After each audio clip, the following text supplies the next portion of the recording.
नमस्कार दोस्तों, कैसे हैं आप लोग। आई होप मेरे वीडियोज आपके प्रिपरेशन में बहुत मदद कर रहे हैं और आप लोग ऐसे ही हमारे वीडियोस को लाइक और शेयर करते रहिए। आज मैं आपके सामने नेशनल पॉलिसी ऑफ एजुकेशन 1968 का एक इम्पॉर्टेंट क्वेश्चन जो है हमारे कंटेम्प्रेरी इंडिया इन एजुकेशन का, वो लेके आया। राष्ट्रीय शिक्षा नीति 1968। अभी तक कमीशन पढ़ा, अब नीति पढ़ेंगे। जैसा कि मैंने पहले भी आप लोगों को बताया था इसके बारे में कि कमीशंस जो थे, बहुत सारे कमीशन हैं। पहला कमीशन जो था आज़ादी के बाद, मुदलियार कमीशन, जिसको 1952-53 कमीशन के नाम से जाना जाता है। दूसरा कोठारी कमीशन जो था वो है। तो कोठारी कमीशन जो है 1964-66 उसके रिकमेंडेशन के ऊपर ही ये नेशनल पॉलिसी ऑफ एजुकेशन 1968 बना था। कोठारी कमीशन ने बहुत सारी चीज़ें बताई थी, कैसे जो है शिक्षा को कैसे सुधारा जाएगा, शिक्षा का क्या महत्व है। इसके बारे में मैंने एक वीडियो बना के डाला है कोठारी कमीशन का, आप लोग उसको देखिए। कोठारी कमीशन को अपॉइंट किया था गवर्नमेंट ने for the betterment of education system, जो कि इंदिरा गांधी की सरकार ने उनको अपॉइंट किया था। उसमें नेशनल पैटर्न ऑफ एजुकेशन के बारे में बताया गया था कि जनरल प्रिंसिपल और पॉलिसीज़ क्या होती हैं, कि कैसे एजुकेशन जो है एक राष्ट्र के निर्माण, डेवलपमेंट ऑफ नेशन कैसे हेल्प करेगा, एजुकेशन के थ्रू कैसे डेवलपमेंट होगा। नेशनल इंटीग्रेशन की बात उसमें की गई कि कैसे राष्ट्र को एक धागे में पिरो के रखा जाएगा। उसमें साइंस एंड टेक्नोलॉजी के बारे में बताया गया, उसमें एग्रीकल्चर के बारे में, वोकेशनल कोर्सेज के बारे में, सब कुछ के बारे में बताया गया।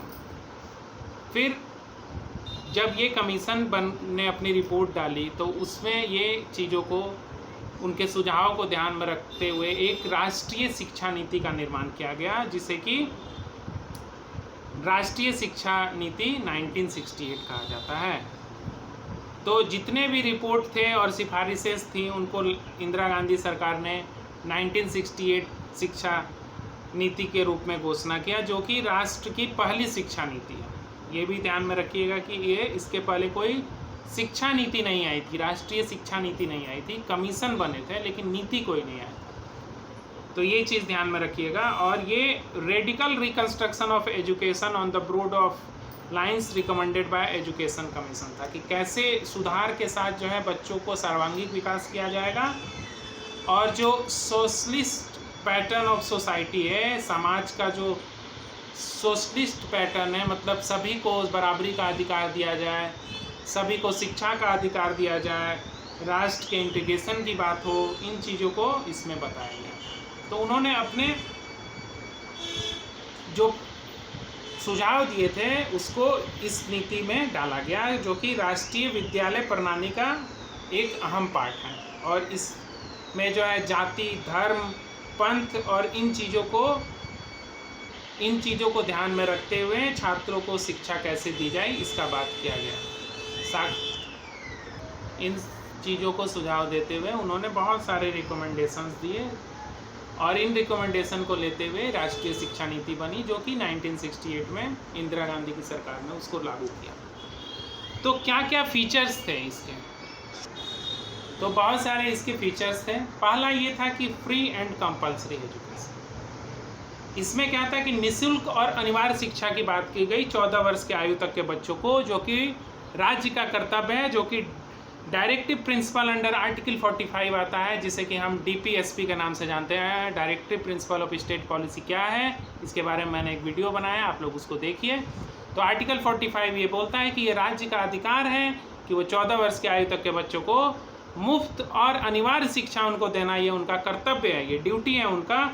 और ये सुनिश्चित करना है कि इस कार्यक्रम के द्वारा जो है स्कूल में जो बच्चों का नामांकन हो और वो बच्चा निर्धारित पाठ्यक्रम को सफलतापूर्वक पूरा कर सके। पहला ये था कि फ्री एंड कंपल्सरी एजुकेशन। दूसरा था शिक्षकों की स्थिति और पारिश्रमिक और शिक्षा, मतलब कि status, emoluments and education of teachers. इसमें क्या था कि शिक्षकों को की योग्यता और प्रशिक्षण पर अधिक जोर दिया है, मतलब कि उनको प्रशिक्षित किया जाए ताकि वो अच्छे से शिक्षा दे पाए। दूसरा था कि बेहतर जो है सेवा शर्तों को उचित और संतोषजनक होना चाहिए, मतलब कि ये होना चाहिए कि उनको जो वो सेवा दे रहे हैं उसके लिए उचित उनको मुआवजा दिया जाए, मतलब उनको अच्छी सैलरी दी जाए। फिर इसमें था लैंग्वेज का विकास, development of language. Development of language में उन्होंने बहुत सारी चीज़ों का बोला। पहले बोला कि रीजनल लैंग्वेज का विकास कीजिए, फिर जो है विश्वविद्यालय स्तर पर भी क्षेत्रीय भाषाओं का प्रयोग हो। 3 लैंग्वेज फार्मूला का बात किया गया। 3 लैंग्वेज फार्मूला क्या है, मैंने एक वीडियो बना के डाला, आप लोग देखिएगा इसको, और वो सारे पॉइंट्स आप इसमें भी डाल सकते हैं। 3 लैंग्वेज फार्मूला क्या क्या चीज़ था। फिर उसमें जो है ये बात किया गया कि हिंदी जो है वो कैसे पढ़ाया जाए। हिंदी के अलावा संस्कृत और इंटरनेशनल लैंग्वेज के पढ़ाने के लिए भी उसमें बात की गई। तो इसमें बेसिकली लैंग्वेज बहुत ज़रूरी है किसी भी चीज़ को समझने के लिए, इसलिए अंतर्राष्ट्रीय भाषा, हिंदी, संस्कृत, अंग्रेजी, राजस्थानीय भाषा, सब चीज़ों के बारे में बात किया गया, क्योंकि भाषा के माध्यम से ही हम अपने विचारों का आदान प्रदान कर सकते हैं और विद्यार्थी जो है सहज चीज़ों को, अगर आसानी से आपको किसी चीज़ को समझाना है तो भाषा आपका सहज सरल होगा, तभी आप उसको समझा पाएंगे। फिर था कि इक्वलाइजेशन ऑफ एजुकेशनल अपॉर्चुनिटी, मतलब कि शैक्षिक अवसरों का समानीकरण, शैक्षिक अवसर को समान बनाने के लिए प्रयास किए जाए। मतलब कि इसमें ग्रामीण और अन्य पिछड़े क्षेत्र जो थे उनको सही और अच्छी शैक्षणिक सुविधाएं प्रदान की जाए। ये नहीं कि शहरों तक जो है आपके जो है शिक्षा बस रह जाए, क्योंकि भारत एक ग्रामीण प्रधान देश है। भारत में कई तरह के जो हैं जगह ऐसे हैं जहाँ तक कि शिक्षा नहीं पहुँच पाई थी, क्योंकि वो स्थान जो था वो दुर्गम स्थान ऐसे थे जहाँ पे कि शिक्षा ले जाने के लिए राज्य को बहुत तरह के प्रयास करने थे, वो नहीं हो पा रहे थे। उसके अलावा शिक्षा आयोग ने ये भी बोला कि जो स्कूल प्रणाली है उसमें सामाजिक एकजुटता और राष्ट्रीय एकता को बढ़ावा देना है। मतलब कि समाज अगर मिल के काम करेगा तो वो अच्छी तरह से बच्चों को शिक्षित दे पाएंगे और राष्ट्रीय एकता को बढ़ावा देना चाहिए उसमें। फिर सामान्य विद्यालय में शिक्षा का स्तर सुधारने का प्रयास करना चाहिए। मतलब कि एजुकेशन जो है वो सामान्य स्तर पे, जब भी विद्यालय में शिक्षा का स्तर अगर आप सही रखेंगे विद्यालयों में, तो लेवल ऑफ एजुकेशन अगर सही रहेगा तो बच्चे में अच्छा विकास होगा। मेंटल, फिजिकल, जो मेंटली और फिजिकली हैंडीकैप्ड बच्चे हैं उनको भी शिक्षा में लाया जाए, उनको शिक्षा दिया जाए। तो इस तरह से इन चीज़ों के बारे में बात किया गया। लड़कियों की शिक्षा पे जोर देना है, पिछड़े वर्ग का, विशेष जनजातियों के लोगों के बीच शिक्षा के विकास के लिए अधिक और ज्ञान प्रयास करना है। मैंने आप लोगों को एक चीज़ बताया भी है कि जो भी पॉलिसीज़ बनती थी वो डिप्राइव्ड क्लास को ध्यान में रखते हुए बनती थी। और डिप्राइव्ड क्लास जो है वो कौन से हैं? SC ST हैं, हैंडीकैप्ड, माइनॉरिटीज़, वुमेन, ये इनको डिप्राइव्ड थे, मार्जिनलाइज थे, इनको ध्यान में रख के बनती है। तो आप लोग जब भी अपने उत्तर को लिखेंगे, जो भी लिखेंगे, उसमें ये इन डिप्राइव्ड क्लास के उत्थान के लिए हर एक जितने भी सुझाव हैं, जितने भी नीतियाँ हैं, इनके लिए ज़रूर लिखेगा आप लोग। उसके बाद शारीरिक और मानसिक रूप से जो विकलांग बच्चे हैं उनको भी शिक्षा कैसे देना, इसमें ये चीज़ें थी। प्रतिभा की पहचान करें। प्रतिभा का पहचान करके आप जो है उनको उत्कृष्ट विकास के लिए उनके कल्टीवेशन ऑफ एक्सीलेंस का काम कर सकते हैं। मतलब आप अगर बच्चे में प्रतिभा है तो उसमें उसको विविध क्षेत्रों में डालिए, यथासंभव हो सके तो उसको पढ़ाई के अलावा उसको गेम्स में, अगर अच्छा है तो उसको गेम्स में, अगर वो म्यूजिक, आर्ट, जिसमें भी वो अच्छा है उसमें उसको प्रोत्साहित कीजिए। फिर था work experience and national service, मतलब कार्य अनुभव और राष्ट्रीय सेवा। आपसी सेवा और समर्थन के उपयुक्त कार्यक्रमों के माध्यम से स्कूल और समुदायों को करीब लाया जा सके। सोशल वर्क कराइए, NCC हो तो आप में क्या होगा, राष्ट्रीय भावना जागृत होगी, आप राष्ट्र को समझेंगे, आप समाज को समझेंगे, तो आप अपने कार्य को बेहतर तरीके से करेंगे। शिक्षा का महत्व यही है। शिक्षा सिर्फ जो है किताबी शिक्षा लेके जो है इंसान नहीं अपना विकास कर सकता। उसको सर्वांगीण विकास अगर बच्चे का कराना है तो उसे सामाजिक चीज़ों को और राष्ट्रीय चीज़ों को, सभी चीज़ों को, पहलुओं को उसे अच्छे से समझाना होगा।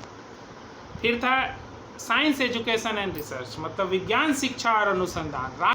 साइंस और टेक्नोलॉजी का पढ़ाई कराना बहुत अनिवार्य है। अगर साइंस बच्चा पढ़ेगा, टेक्नोलॉजी पढ़ेगा तो वो राष्ट्र के विकास में मददगार होगा। इसके अलावा स्कूली स्तर पर, जब तक कि स्कूली स्तर का शिक्षा, मतलब लास्ट स्टेज ऑफ स्कूल जब तक कंप्लीट नहीं होता है तब तक बच्चों को मैथ्स, साइंस, जो है वो कंपलसरी सब्जेक्ट के रूप में पढ़ाया जाए स्कूल स्टेज तक। और अगर ग्रोथ ऑफ कंट्री करना है, अगर विकास करना है किसी राष्ट्र का, तो उसको साइंस और रिसर्च उनके लिए बहुत ही ज़्यादा ज़रूरी है, ताकि वो नेशनल इकोनॉमी को, राष्ट्रीय जो विकास है, अर्थव्यवस्था का विकास, उसमें तेज़ी ला सकता है। फिर education for agriculture and industry. Bharat एक कृषि प्रधान देश है। आधी से अधिक आबादी जो थी आज़ादी के बाद खेती पर ही निर्भर थी, और खेती जो था उसका कैसे विकास करना है, इसके लिए भी उन्होंने बहुत सारे सुझाव दिए। प्रत्येक राज्य में कम से कम एक कृषि विद्यालय होना चाहिए, कृषि के एक या अधिक पहलुओं को अध्ययन के लिए मजबूत विभाग होना चाहिए, तकनीकी शिक्षा में, उद्योग में व्यावहारिक प्रशिक्षण ऐसी शिक्षा का एक अभिन्न अंग होना चाहिए। तकनीकी शिक्षा, टेक्निकल एजुकेशन, अनुसंधान का उद्योग से गहरा संबंध होना चाहिए, मतलब टेक्निकल एजुकेशन भी आप दीजिए और इंडस्ट्रियल एजुकेशन भी दीजिए। और टेक्निकल मैन पावर जो है वो कंट्री के लिए बहुत ज़रूरी है, for the development of country, for the benefit of country. और दोनों के बीच जो है सहयोग अगर रहेगा, बैलेंस अगर रहेगा, तो एजुकेशनल इंस्टीट्यूशन जो है वो अच्छे एम्प्लॉयज़ क्रिएट करेंगे, और अच्छे एम्प्लॉयज़ जो हैं देश के विकास में सहयोग करेंगे। तो कृषि और उद्योग के शिक्षा पर भी उन्होंने बहुत जोर दिया। फिर इसमें बोला गया कि प्रोडक्शन ऑफ बुक्स जो है अच्छी क्वालिटी के होने चाहिए, मतलब सर्वोत्तम लेखन प्रतिभा को आकर्षित करके पुस्तकों की गुणवत्ता में सुधार किया जाना चाहिए।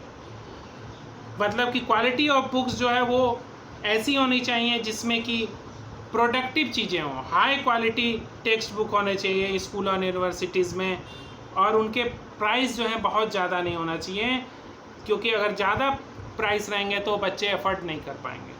और पाठ्यक्रमों में बार बार बदलाव से भी बचना चाहिए। अगर आप बार बार बदलाव करेंगे पाठ्यक्रम में तो सभी बच्चे उसको खरीद नहीं पाएंगे। और इसमें ये भी होना चाहिए कि उन पुस्तकों की दाम थोड़ी कम होनी चाहिए, लो प्राइस में होना चाहिए। फिर व्यावसायिक तर्ज पे जो है, मतलब कि जो प्रोडक्शन हो रहा है बुक्स का, उसके लिए एक कमेटी हो जो कि जांच करे, और जो बुनियादी पाठ्यक्रम है वो पूरे देश में समान रूप से हो, मतलब जो बुनियादी पाठ्यक्रम है वो बेसिक एजुकेशन टेक्स्ट बुक हो, वो कॉमन हो।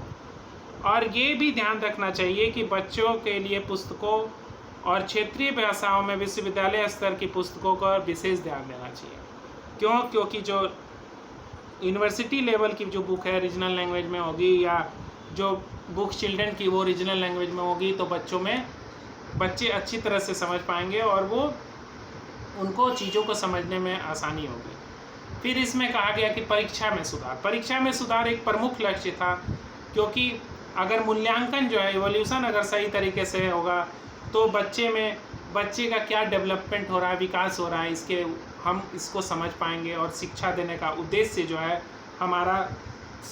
हमें सही मायने में शिक्षा जो हम दे रहे हैं उद्देश्य हमारी पूर्ति होगी। इसमें इसका उद्देश्य जो था, जो परीक्षा का उद्देश्य जो था, वो प्रदर्शन की गुणवत्ता को प्रमाणित करने के बजाय उसकी उपलब्धि के स्तर में सुधार करने में मदद करना होना चाहिए। मतलब आप बच्चे को अगर जांच कर रहे हैं तो उसके प्रदर्शन को बस मत जांचिए कि उसने कैसा किया, उसकी गुणवत्ता को जांचिए। मतलब कि उसने जो क्वालिटी को देखिए कि उसने जो चीज़ें सीखी हैं उसमें उसने कितना जो है विकास किया। कंटिन्यूस प्रोसेस एक रहना चाहिए एवोल्यूशन का, जो कि उसके डेवलपमेंट, बच्चे के परफॉर्मेंस, हर एक चीज़ के क्वालिटी पे सर्टिफिकेट जो मिले वो क्वालिटी पे होना चाहिए, परफॉर्मेंस पे होना चाहिए। फिर इसमें माध्यमिक शिक्षा, सेकेंडरी एजुकेशन के बारे में बात की। सेकेंडरी एजुकेशन में तकनीकी और व्यावसायिक शिक्षा की सुविधाओं को बढ़ावा देने की ज़रूरत है। माध्यमिक और व्यावसायिक शिक्षा के लिए सुविधाओं का प्रदान जो है वो इसलिए ज़रूरी है क्योंकि विकासशील अर्थव्यवस्था की ये आवश्यकताएं हैं। ग्रोइंग जो इकनॉमी है उसके लिए बहुत ज़रूरी है कि रोज़गार से रिलेटेड चीज़ें दी जाएं, ताकि जो है वो बच्चे जो है पढ़ के जो है रोज़गार ले सकें, और देश के विकास में अर्थव्यवस्था अगर अच्छी होगी, सुदृढ़ होगी, तो देश का विकास होगा। फिर इसमें ये भी था कि टेक्निकल वोकेशनल एजुकेशन को बढ़ावा दिया जाए, और कृषि, उद्योग, व्यापार और वाणिज्य, चिकित्सा और सार्वजनिक स्वास्थ्य, गृह प्रबंधन, कला और शिल्प, ये सारी इन तरह की शिक्षाओं को जो है बढ़ावा दिया जा सके, ताकि वो ज़्यादा से ज़्यादा तकनीकी और व्यावसायिक शिक्षाओं को अच्छे ढंग से ले पाएँ। तो मतलब माध्यमिक शिक्षा में आप जो है ये फैसिलिटी रखिए कि टेक्निकल, वोकेशनल एजुकेशन मिले, और वो जो है एग्रीकल्चर, इंडस्ट्री, ट्रेड, कॉमर्स सबको कोरिलेट करके चले। फिर इसमें था यूनिवर्सिटी एजुकेशन के बारे में। विश्वविद्यालय शिक्षा जो है, कॉलेज या विश्वविद्यालय विभाग में प्रवेश पाने वाले छात्रों की संख्या प्रयोगशाला, पुस्तकालय और अन्य सुविधाएं और कर्मचारियों की संख्या के अनुसार होनी चाहिए। मतलब ये रेशियो होना चाहिए कि नंबर ऑफ स्टूडेंट जो एडमिट कर रहे हैं, तो यूनिवर्सिटी में उतने लेबोरेटरी हो, लाइब्रेरी हो और अदर फैसिलिटी हो, ताकि उनको सही से शिक्षा मिल सके। और नए विश्वविद्यालय धन के पर्याप्त प्रावधानों के बाद ही खोले जाएं और उचित मानकों के साथ। मतलब वो जो पर्पस है उस विश्वविद्यालय का खोलने का, उसका पर्पस फुलफिल हो, और जो एडुकेट प्रोविज़न है, मतलब कि जो यूनिवर्सिटी आप इस्टेब्लिश करने का एक प्रोविज़न बनाए हैं, उसको वो फुलफिल करें। उसके बाद स्पेशल अटेंशन होना चाहिए कि पोस्ट ग्रेजुएट कोर्सेज जो है वो ट्रेनिंग एंड रिसर्च पे हो। ये नहीं कि बस किताब भी शिक्षा दी जाए, उनको ट्रेनिंग भी दी जाए। फिर जो सेंटर फॉर एडवांस स्टडी को और भी जो है स्ट्रेंथ किया जाए, small number of cluster of centres खोले जाएं।